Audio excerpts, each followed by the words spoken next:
We're live on YouTube, and we're going to be live on Facebook in a few seconds. But can you start the timer?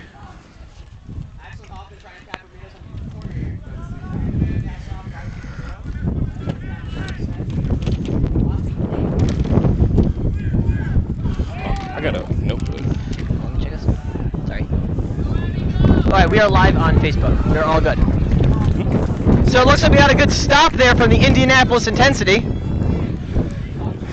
Indianapolis definitely going to be a team that is going to depend upon their ability to slow this game down to be successful, as the Austin Outlaws are a team that's shown consistently great ability to get out in transition and make the magic happen, especially with guys like Martin Bermudez on their team. Now with a quick swim over from a screen on the attack and a finish. And that is the, what you will see in these finals from Indianapolis is that exact offense. We're going to go from Axtell to Kaufman. That is the centerpiece. Axtell, I think their star player, who has been slightly injured, I think, this tournament, so we'll have to see how that affects his game play. And we saw early on in that setup there, great job of going across the perimeter, drawing the beat in, handing it off, and giving him a straight run to the hoops, making sure that he finishes strong there, as well as Cole Travis will have to trek back, along with the rest of the Austin Outlaws offense is Simone Arendis out there for the Outlaws. Now they're going to get it to Augie up top as they're waiting for the beater exchange to go down. Cole Travis and Amanda Marsden out there. Cole Travis and Amanda Marsden going to work up there. They'll get it over to Augie. He'll pass it down the left-hand side to Bermudez, who's going to get beat. And now looks like the Indianapolis intensity might be on a run here. They got Bludgers in front. Cole can't get near anybody. He's beat. He's headed back to the hoops. Augie, the keeper, trying to defend at the point chaser position. And a key beat right there on number 2, Andrew Axtell, for the Indianapolis intensity. And Augie might just be ready to flip this one. And Simone will fall down trying to cut back towards the hoop on the far side, on the short hoop over there. Now on the secondary attack, Simone will be the recovery option, and now Austin resetting their offense. Bludger right behind the goal will step up, get the beat, and they might be getting ready to converse about whether or not he was beat before or after the shot. So I'd like to make a minor correction. Before I said Nick Kaufman, I meant Blake Fitzgerald from Indianapolis. And now if you think of Austin, if you have to think of one player on Austin, who comes to mind? Definitely Augie. No, yeah. Augie coming into this game, coming into this tournament, the number 2 scorer in Major League Quidditch. And probably the most decorated athlete in Quidditch history. There's no doubt about that, and that's really what helps push the Outlaws over the top. Most teams don't have anywhere near the experience in championship games that the Outlaws are bringing to this one, and Axtell will be gang tackled in front of the hoops. He will release, and off of that release, brilliant hustle. Anthony Vota out there for the goal, and Axtell taking the brunt force over there. And you talk about drawing the beat and drawing the hit. He did all of that all in one play.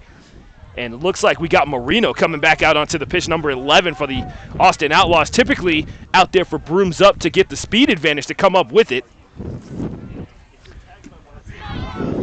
As Augie is going to rotate to the right-hand side. Marino's going to be there. They have used their one reset. Now over the top, Salinas is going to have to hustle with the bludger beating down on him from behind. No throw going to come from the intensity. Jackson going to force a good throw. And it looks like a recovery for the Outlaws. They're going to have one bludger coming up on this one, and Jackson is going to have to hustle to get that second one a screen. Let's see if Marino's actually going to set it. He won't. Augie with the fake foot fake to the right, pop backwards, and everybody hanging out near the midline for the Austin Outlaws, waiting for that moment where the beaters exchange and they can make the move. And it looks like intensity trying to get a tackle on Augie, and they'll find that to be extremely difficult. He'll fumble for a second, scoop it up, make a pass over to the left-hand side. Salinas will pick it up, get it to Marino. He's got to run at the hoops, and it'll be blocked.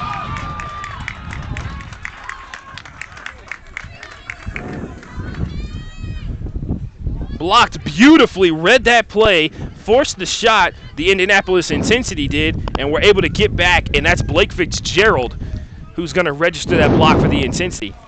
His winger on the left-hand side, Matthew Figby, he's going to get that first touch. Looks like he's taking it around the back. Let's see what he does. He throws it to a vacant spot, no receiver there for him. I think he intended for that to go to his chaser that was right near the mid-hoop line, but she was just out of position. New beaters in the game for the Intensity. Yeah, we have Tyler Walker's off the pitch. Oh, nice shot fake from Augie. Faked at the mid-hoop and then cut to the right, threw that one through for the easy score. And the Outlaws are best when they're out running in transition. They do a great job of playing defense, but when they're in open space, they are the best team in Major League Quidditch. Yeah, and one of the problems people always point to for Indianapolis is the drop-off in their beating game if Tyler Walker leaves the field. And we just saw there Augustine score an open field with the beaters, but here we got a play going on. And it's Jeremy Hoffman trying to wrestle away Johnson Jackson's ball. He will not. Jackson's still on top of it, but occupied nonetheless as the Intensity's offense draws closer to the hoops. A pass behind it and a score. No! Off the base of the hoop, and we got a player down here, and I think it's Marino. He's going to get up slowly, and he'll actually sub out after having Higby land on top of him. Oh, yeah, it is a very physical game, and people are going to need those substitutions. And it looks like Austin made the bold choice to start getting aggressive with the keeper not on the field. What was that about? Awareness, and I think Arian's like, what are you guys doing? Wait a minute. He's looking over, and he's wondering what's about to go down. They're going to get the ball over to Luke. It's like a slight miscommunication, but no penalties as a result of that. Jackson is beat. The only bludger now in possession behind the midline, so the Outlaws waiting for their opening here. Also waiting for the beaters to settle down so the exchange can happen. They can wait all day if they have to. The defense has rotated out there. And we got Cammie out there on the left-hand side, Cammie Lang, and she's going to track Luke, and Higby's going to get and force a pass, and a nice block by Arian right there as he's going to keep the possession alive. Getting beat up top is almost guaranteed points. Now Arian's running wild on this one. He's got momentum, and that's bad news for the Intensity. A pass behind the hoops, one-handed catch by Luke, waiting for the throw. He'll get it. Now Josh Andrews back up top. He'll get a shot on the right hoop and score that one. That's some clean passing from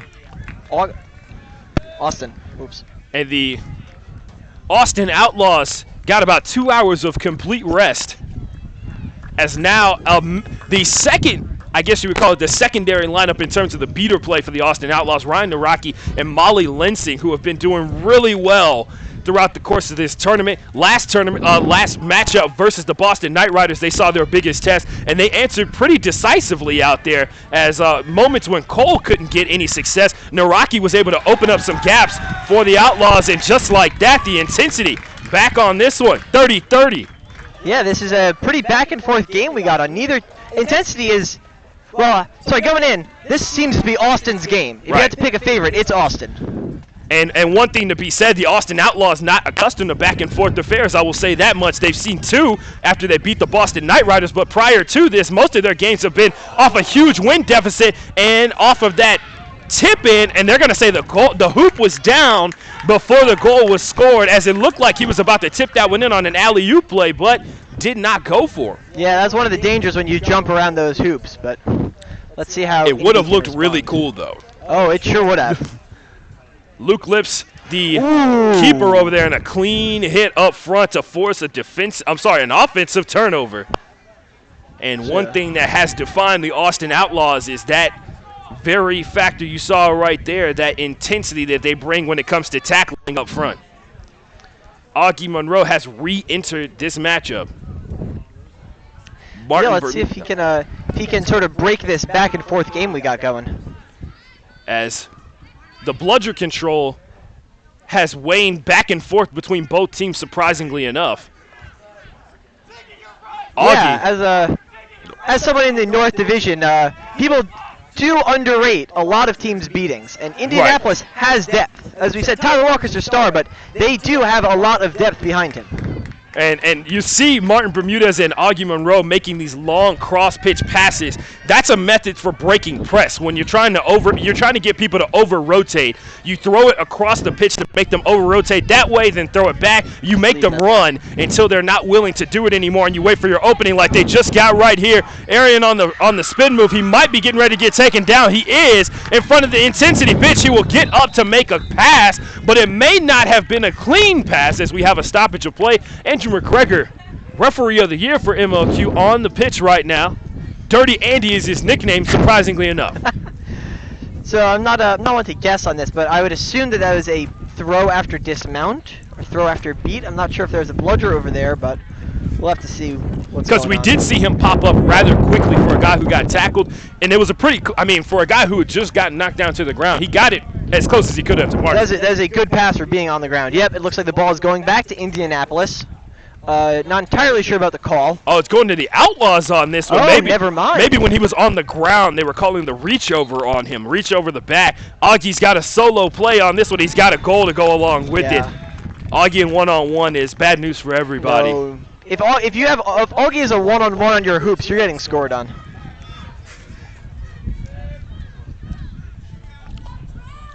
Andrew Axtell, who we've seen here today and throughout this tournament, be a huge part of the intensity scoring ability, not only for his driving, but also his utter awareness. We saw earlier, about 3 plays ago, he had 2 guys falling on top of him, trying to take him down, and he still found his teammate for the assist. That's awareness you don't see too often. No, and he is a very strategic player. He knows how to view this field.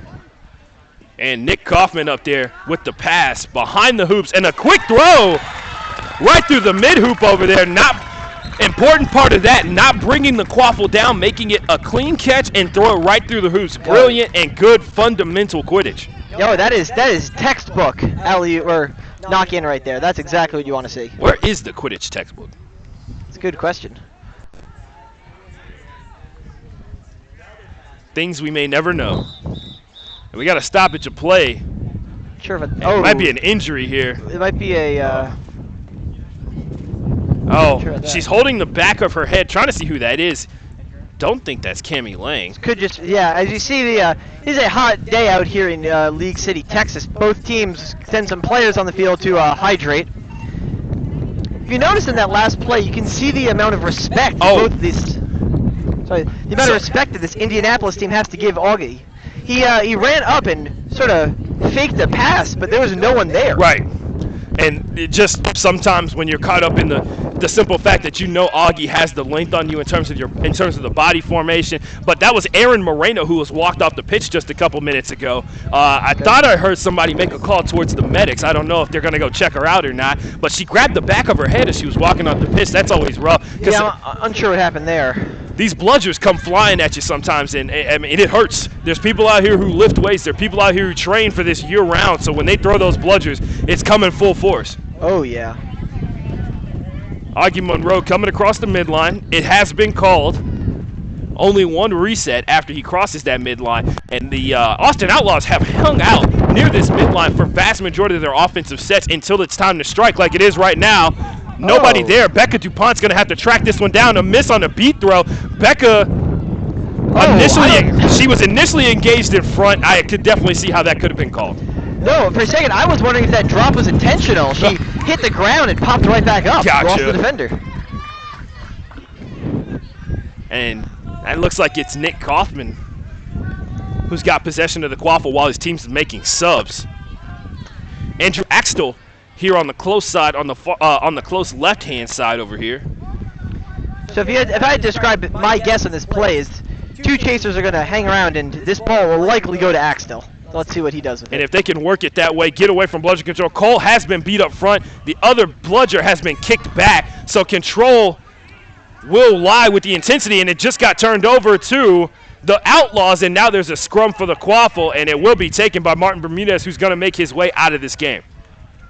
So once again, as standard, we have Augustine Monroe taking up the quaffle. Right. Let's see his options. And Salinas is going to be his right winger as he approaches. And Amanda Marsden on the attack. Cole Travis, the guy on the beating duty up front. And behind the hoops, they will go two-handed snag, quick pass over to Salinas, and one in front of the hoops. Oh, just missed it. Augie's going to have to run this one down.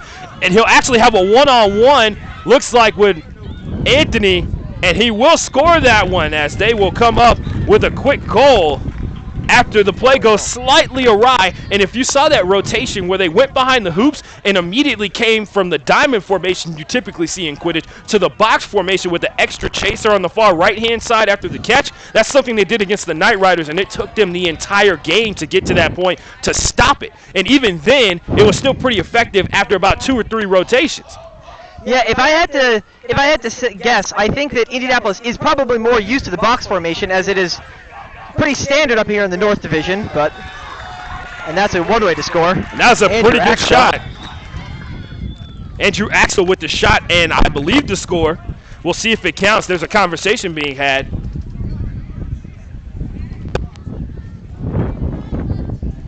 Yeah, the box formation is a strong formation that allows you two essentially ball handlers. You can pass between them, pick your best option.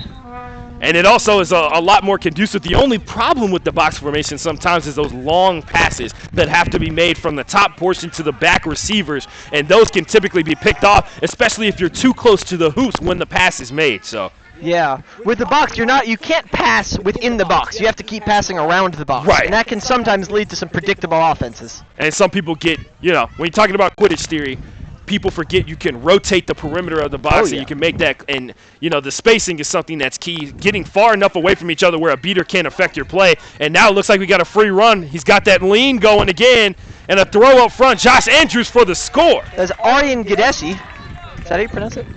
Gadasi, yeah. Gadasi. And coming into this tournament, he had not scored for the Outlaws. So he scored double-digit goals in this tournament alone, and showing why there. Because once he gets into that open space, especially curling around those hoops, all 3 of those become options, and most people cannot force him off his line. Recently, Aryan went up to Canada Fantasy, I want to say, and sort of scared all of the Canadians who found out that he was not, in fact, the best player on Austin after his performance after the tournament. That makes sense. Matthew Figby with possession of the quad. Actually, I think they just gave it to. Yes, they did. Got it over to their man. Oh, that is Matthew Figby still with it. Thought I saw a 29 for Digman, but it was not. Directly behind him, Anthony Vota, ready for that pass back in case it is needed. Simone, a deadly defender, especially with a beat behind the hoops, and that's going to be a quick possession for the Outlaws. They can't get out in fast break because they're too far from the opposing hoops, but man, is that a tough spot to take a beat. No chance for your opposing, your teammates to come help you out. No, he was getting boxed in, and I wasn't sure if they'd used their reset already, but that reset would have been the only thing to save him. Right. And we'll see here in a second as Martin Bermudez back into the game, bringing it up the pitch, cutting middle. Gonna take a beat, I believe. No, he won't. But the Indianapolis intensity will take the quaffle. Yeah, and the defense coming out of Indianapolis this game has been very good, pretty pristine. They've allowed 6 goals so far at 15 minutes into this game, which is very good against Austin. Right. And with 15 minutes to go, we've got 4 minutes until those timeouts can be used in the Major League Quidditch Final. It'll be a best of 3 coming up on this one, so make sure you pay attention.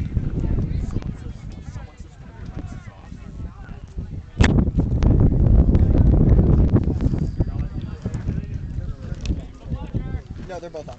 Mine was off for a while, I think. As the referees, officials, conversing near mid-pitch.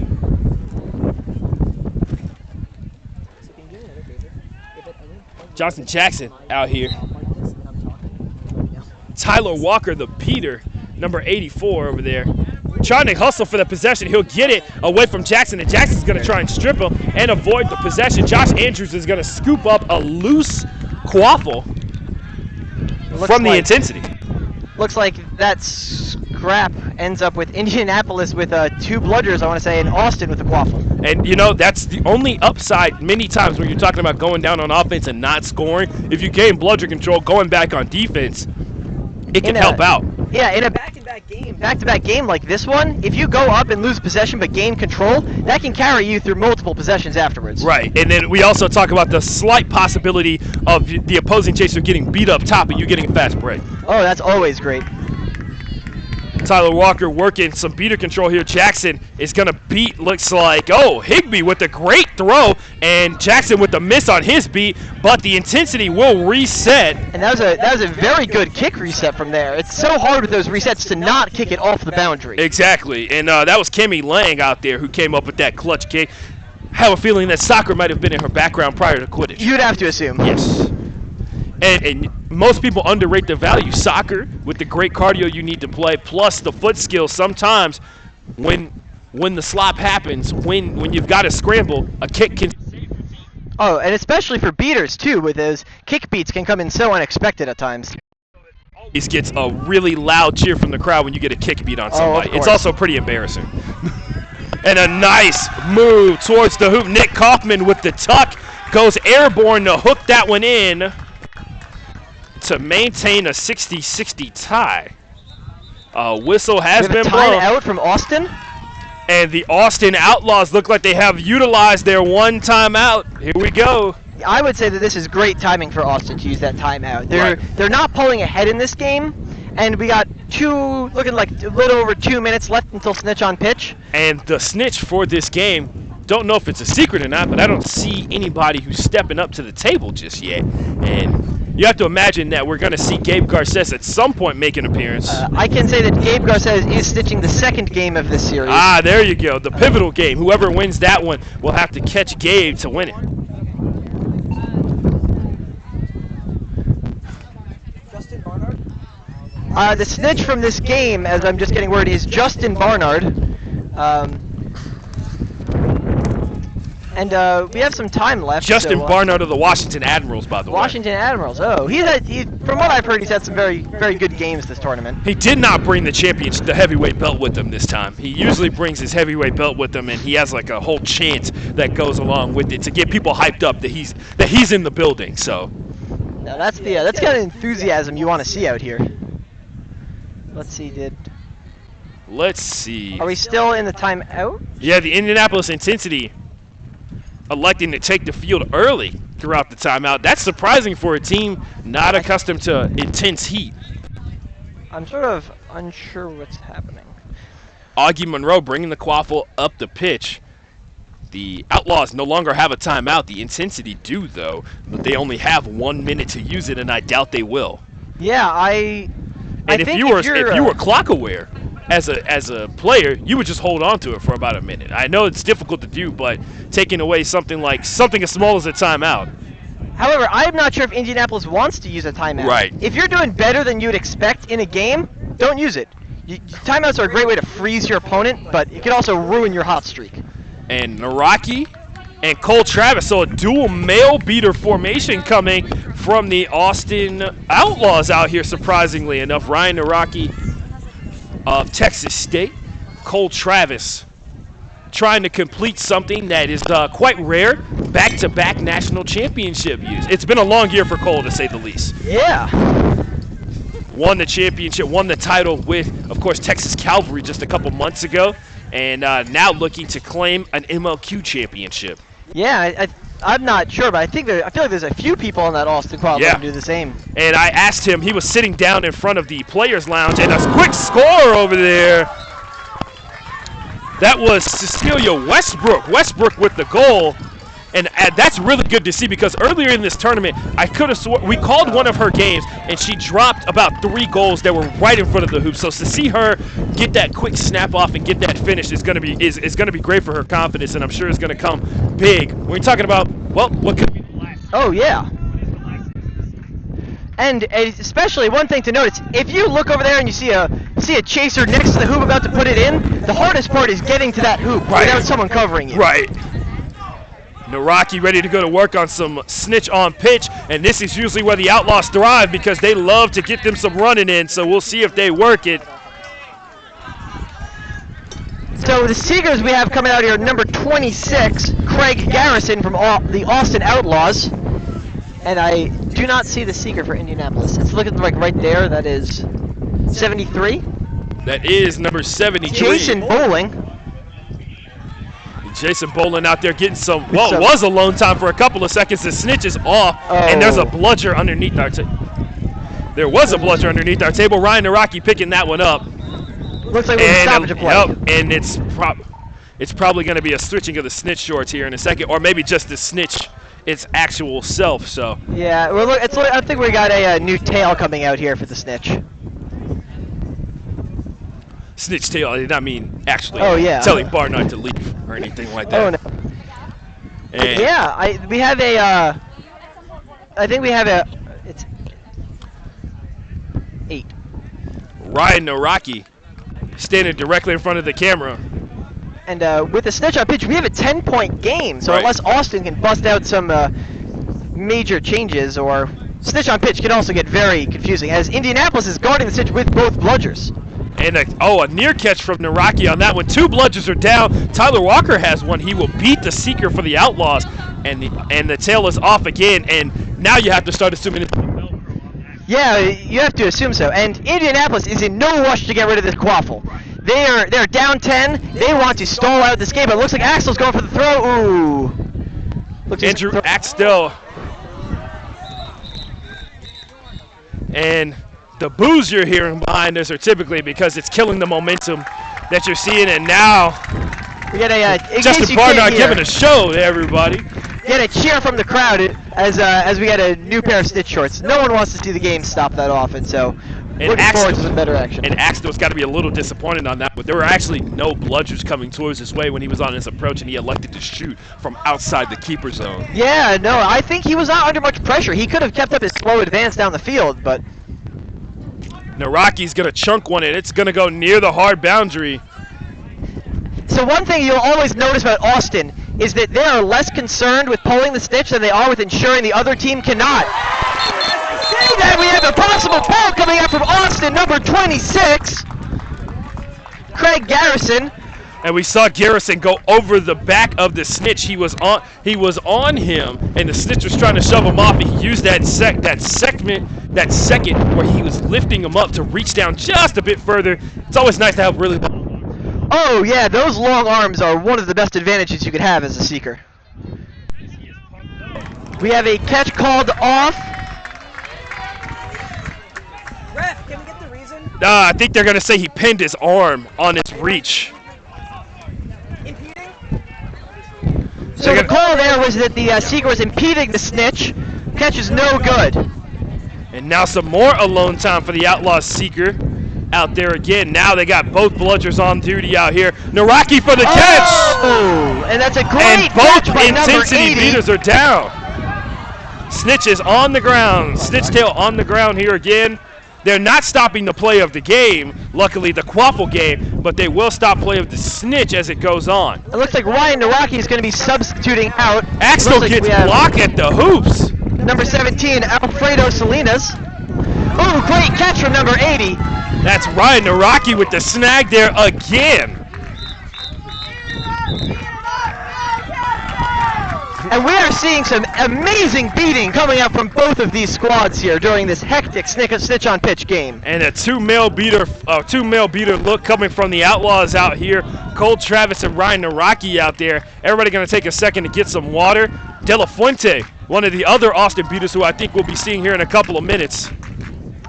Yeah, and of course, Indianapolis is matching with Tyler Walker, and I want to say I can't even find him on the pitch. Oh, number 0, Jeremy Hoffman. Yeah. And Hoffman's been out there. He's been pretty aggressive when he's gone out to beat Naraki because he knows of his ability to catch. But Naraki on that last beat was able to direct his chest up in the air somehow and come up with that snag. He realized what was happening and was able to catch it.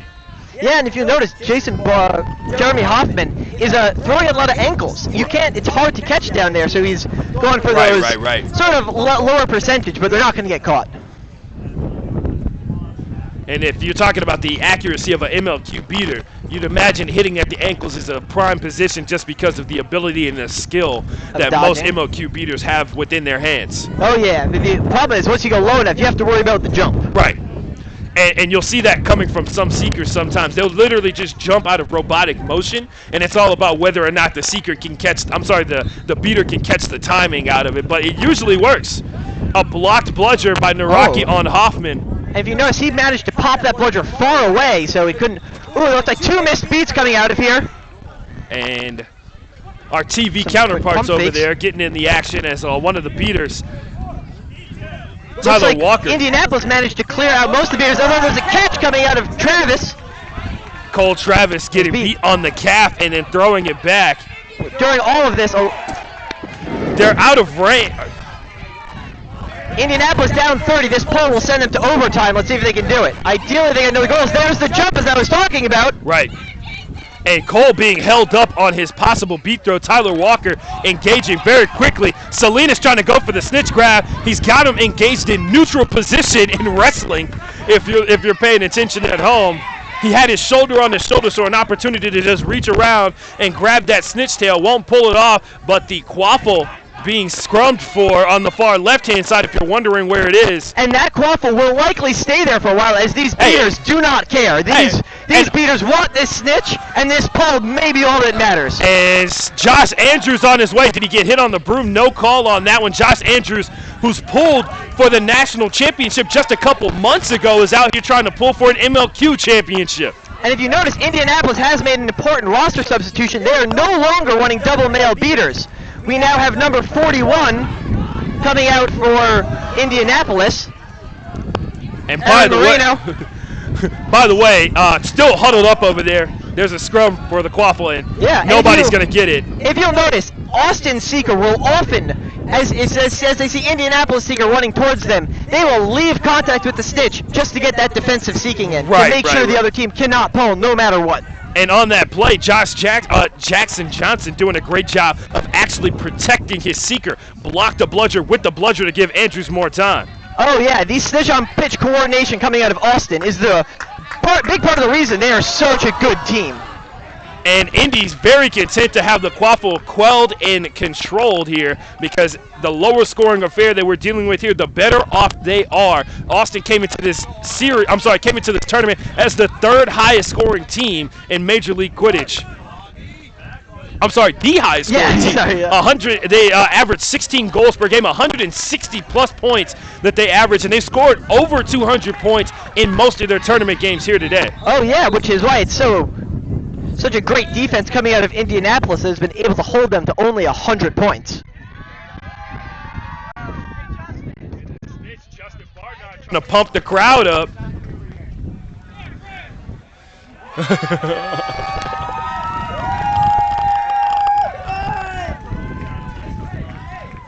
Craig Garrison from the Austin Outlaws. Getting the crowd hype a bit. About as close as you can get to a home field advantage. I mean, second closest team.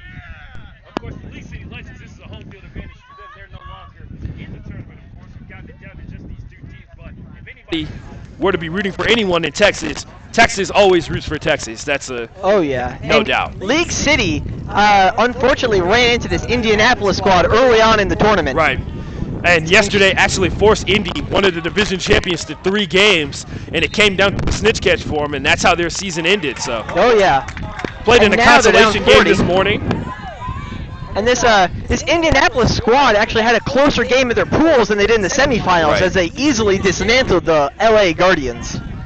And the LA Guardians, a team surprisingly taking, well, what could have been an early exit. They were one of the highest scoring teams in Major League Quidditch as well this season. They came in at averaging 152 points per game. So, great block from Augie on Digman as he was right in front of the hoops. Augie slid in at the perfect time there. Last possible second to get that clean block. And now the game has slowed down just a bit here, primarily because of the snitch on pitch play and the intensity have possession, and the Outlaws trying to break it down there as the beater is going to come out of the field of play and going to be put on the hard boundary as it rolled over here near the digital media section.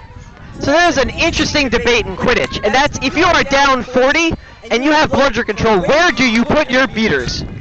And this debate hotly rages, and it'll depend on the skill of the seeker, it'll depend on the skill of the snitch, but a lot of teams will opt in these desperation situations. Down 50 to Austin, if you put your beaters on the snitch, how are you going to get back up in the quaffle game? Yeah, that's really when it comes down to your belief in your chasers. Do you believe your chasers can win one-on-one matchups with opposing chasers? Also, do you feel like they can make clean passes to not only score once, but score consistently, because it is man on man on the other side as well. So you got to be able to play great chaser defense and great chaser offense, and most teams just don't have that. No, and one of the best teams at it is their opponents, the Yes. Austin Outlaws. So if I'm Indy, I'm taking both my beaters likely off the Snitch and just trusting this Snitch to not get pulled.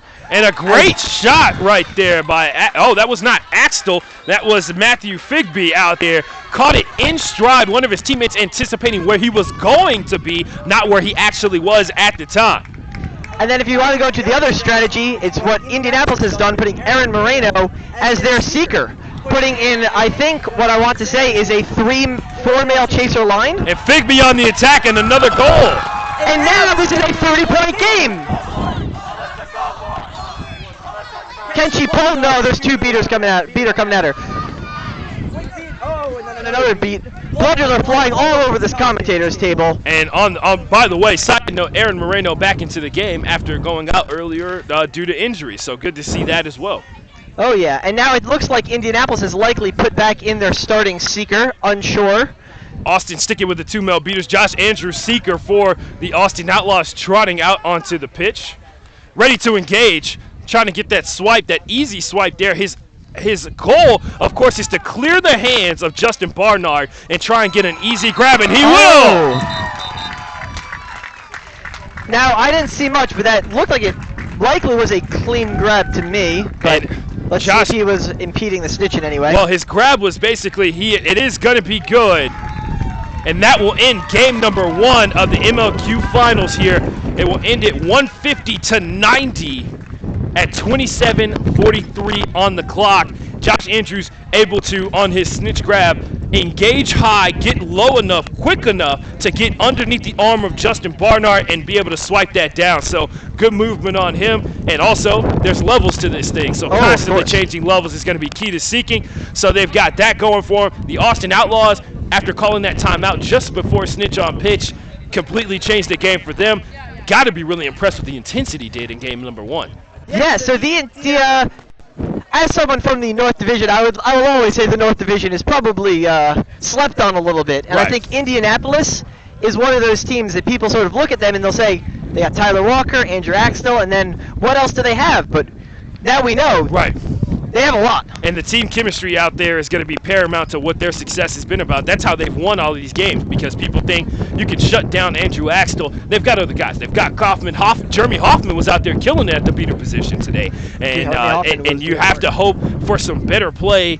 And the best you can ask for when you're going up against the Outlaws for the most part, especially when you're in the intensity situation, is to put it in a Snitch range game and then let the Quidditch gods decide who wins. Yo, that is a very valid strategy, but so I think that's going to be it for this game. We'll be back in 20 minutes at 5 p.m. for game number 2 between Austin Outlaws and the Indianapolis Intensity, and we'll have to see if Indianapolis can claw back into this or if Austin's going to take it with a clean 2-0.